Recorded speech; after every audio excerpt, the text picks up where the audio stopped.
যুক্তরাষ্ট্রের কলোরাডোতে ঘটেছে পেট্রোল বোমা নিক্ষেপের ঘটনা। শহরটিতে গাজায় বন্দী ইসরায়েলি নাগরিকদের মুক্তির দাবিতে চলছিল শান্তিপূর্ণ একটি মিছিল, কিন্তু হঠাৎই সেই নীরব শান্তিপূর্ণ মিছিলে ছড়িয়ে পড়ে আতঙ্ক। কে, কেন আর কোন উদ্দেশ্যে এ হামলা চালিয়েছে সে বিষয়ে বিস্তারিত জানাচ্ছেন সহকর্মী ইস্তিয়াক হোসেন।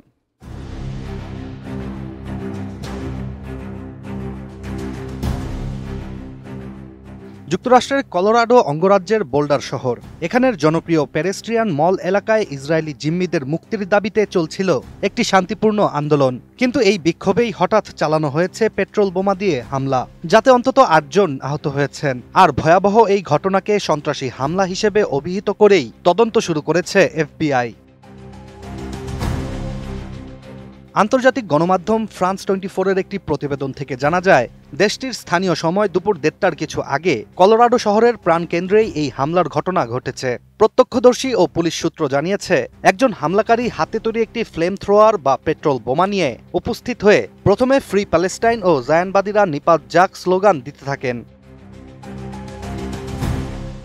এরপর এক পর্যায়ে নিজের হাতে থাকা একাধিক বোমা ছুড়ে মারেন বিক্ষোভকারীদের দিকে। ওই হামলায় 52 থেকে 88 বছর বয়সী 8 জন আহত হন, যাদের মধ্যে কয়েকজনের শরীরে প্রায় আগুনই ধরে যায়। এছাড়া আহতদের মধ্যে কয়েকজনের অবস্থা আশঙ্কাজনক বলেও জানিয়েছেন চিকিৎসকরা। এদিকে এমন ঘটনার পরপরই বোল্ডার পুলিশ ঘটনাস্থলে পৌঁছে হামলাকারীকে গ্রেপ্তার করে। পুলিশ জানিয়েছে, সন্দেহভাজন ব্যক্তির নাম মোহাম্মদ সাবরি সলিমান। হামলার সময় তিনি একটি বুলেট প্রুফ ভেস্ট পরা অবস্থায় ছিলেন, কিন্তু পরে নিজেই সেটি খুলে ফেলেন। ডিজাইন, এলিগেন্স, বিউটি, সেরা পণ্য সবার জন্য জেভিকো। অন্যদিকে FBI এর ডেপুটি ডিরেক্টর ডান বনগিনো জানিয়েছেন, প্রাথমিক তথ্যের ভিত্তিতে এটা স্পষ্ট এটি একটি পূর্ব পরিকল্পিত, আদর্শিকভাবে অনুপ্রাণিত সন্ত্রাসী হামলা। আর হামলার তদন্ত ঘৃণাজনিত অপরাধ ও সন্ত্রাসবাদক হিসেবেই চালানো হচ্ছে বলে জানিয়েছেন তিনি। তবে এই হামলা এমন এক সময়ে ঘটল যখন গাজা ইসরায়েল সংঘাত বিশ্বব্যাপী উত্তেজনা ছড়াচ্ছে।